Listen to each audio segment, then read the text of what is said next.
آئیے احادیث پاک میں بیان کیے گئے ماہ رمضان کے مزید فضائل سنتے ہیں۔ اللہ پاک کے آخری نبی رسول ہاشمی صلی اللہ علیہ وآلہ وسلم نے فرمایا، جب رمضان المبارک کی پہلی رات آتی ہے تو اللہ پاک میری امت کی طرف رحمت کی نظر فرماتا ہے، اور جس کی طرف اللہ پاک نظر رحمت فرمائے اسے کبھی بھی عذاب نہ دے گا۔ رمضان المبارک کی ہر رات فرشتے میری امت کے لیے مغفرت کی دعائیں کرتے رہتے ہیں۔ بے شک سال کے شروع یعنی عید الفطر کا چاند نظر آنے سے لے کر اگلے سال تک جنت رمضان المبارک کے لیے سجائی جاتی ہے۔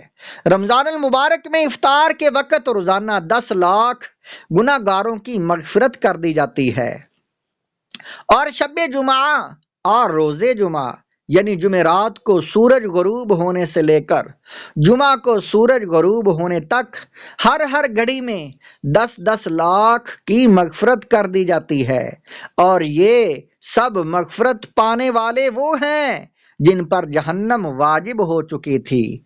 پھر جب رمضان المبارک کی 29ویں رات آتی ہے تو مہینے بھر میں جتنے جہنم سے آزاد کیے گئے تھے ان کے مجموعے کے برابر اس ایک رات میں آزاد کر دیے جاتے ہیں۔ کاش ماہ رمضان میں مغفرت کی خیرات پانے والے خوش نصیبوں میں ہمارا بھی نام شامل ہو جائے۔ آمین بجاہ خاتم النبیین صلی اللہ علیہ وآلہ وسلم۔ اس یہاں سے کبھی ہم نے کنارہ نہ کیا، اس یہاں سے کبھی ہم نے کنارہ نہ کیا، پر تو نے دل آزردہ ہمارا نہ کیا۔ ہم نے تو جہنم کی بہت کی تجویز، لیکن تیری رحمت نے گوارا نہ کیا۔ سبحان اللہ۔ یہ احادیث پاک کنز الامال میں اور شعب الایمان میں موجود ہیں۔ یہ حوالہ جات آپ کے سامنے ہیں۔ رمضان المبارک کے 2 ناموں کی وضاحت۔ حضرت سلیمان فارسی رضی اللہ تعالیٰ عنہ آپ فرماتے ہیں، آپ بیان کرتے ہیں، اللہ پاک کے پیارے نبی مکی مدنی صلی اللہ علیہ وآلہ وسلم آپ نے ماہ شعبان کے آخری دن رمضان المبارک کے فضائل بیان فرمائے۔ اس میں فرمایا ہوا شہر الصبر کہ رمضان المبارک کا مہینہ صبر کا مہینہ ہے، اور صبر کا ثواب جنت ہے۔ رمضان المبارک مواسات کا مہینہ ہے۔ پیارے اسلامی بھائیوں، رمضان المبارک ماہ صبر کا ہونا تو بالکل واضح ہے۔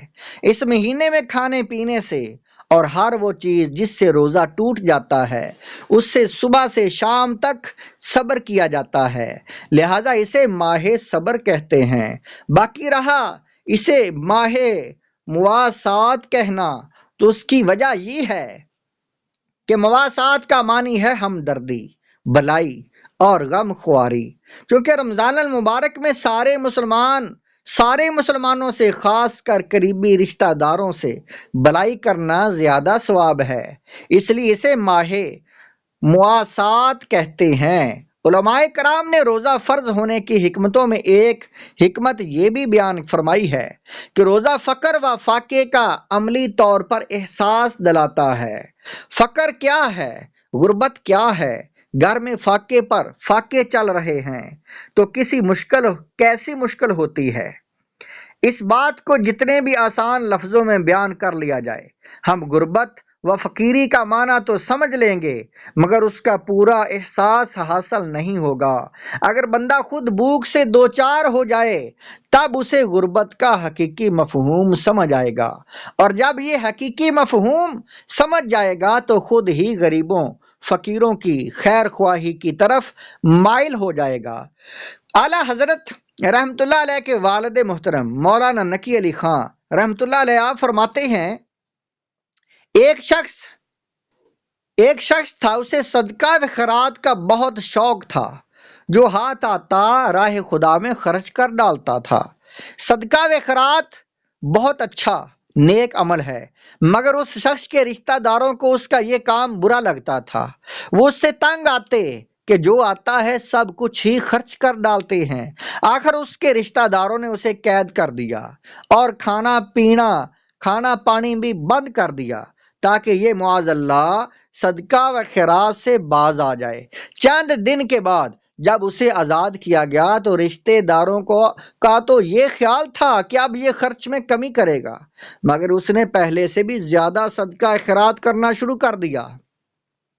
رشتہ داروں نے کہا، کیا تمہیں اس قید اور مشقت سے بھی سبق نہیں ملا؟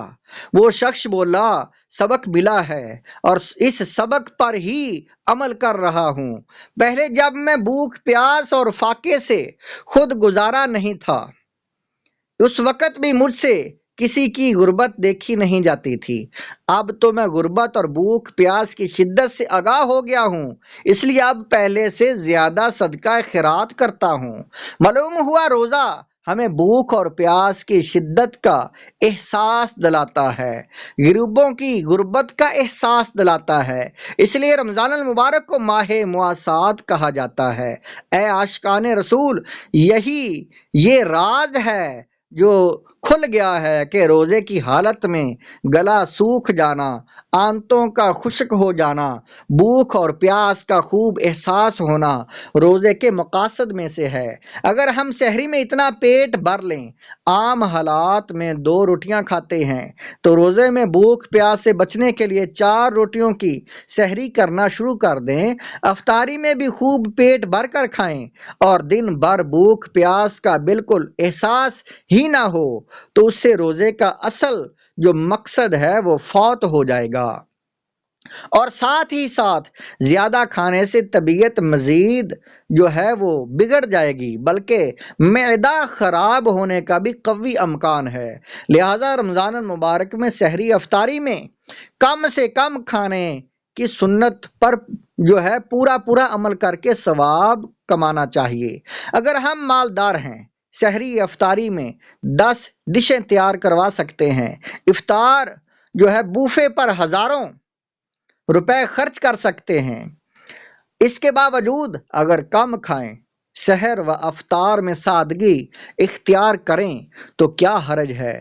اگر غریبوں کی غربت کا احساس بڑھانے کی نیت سے، کم کھانے کی سنت پر عمل کی نیت سے، کھانے پینے میں سادگی کی سنت پر عمل کی نیت سے سحر و افطار میں سادگی اختیار کی جائے تو انشاءاللہ ثواب کا خزانہ ہاتھ آئے گا۔ ہمارے بزرگان دین ماشاءاللہ علیحدہ ہی شان ہے آپ کی، ہمارے بزرگان دین ان کی شان علیحدہ ہی شان ہے۔ آپ ان کی فرماتے ہیں کہ حضرت بشر حافی رحمۃ اللہ علیہ کا اولیاء کرام کی صف میں بڑا نام ہے۔ ایک مرتبہ سردی کا موسم تھا تو بشر حافی رحمۃ اللہ علیہ کسی جگہ بیٹھے سردی سے کانپ رہے تھے اور سردیوں والا گرم لباس مثلاً سویٹر جرسی وغیرہ بھی پاس ہی رکھا تھا۔ کسی نے عرض کیا، علی جان سردی بھی ہے، آپ سردی سے کانپ بھی رہے ہیں، گرم لباس بھی موجود ہے، تو آپ یہ لباس پہن کیوں نہیں لیتے؟ تو حضرت بشر حافی رحمۃ اللہ علیہ آپ نے فرمایا، رحمۃ اللہ علیہ کا ایمان افروز جواب غور سے سنیے۔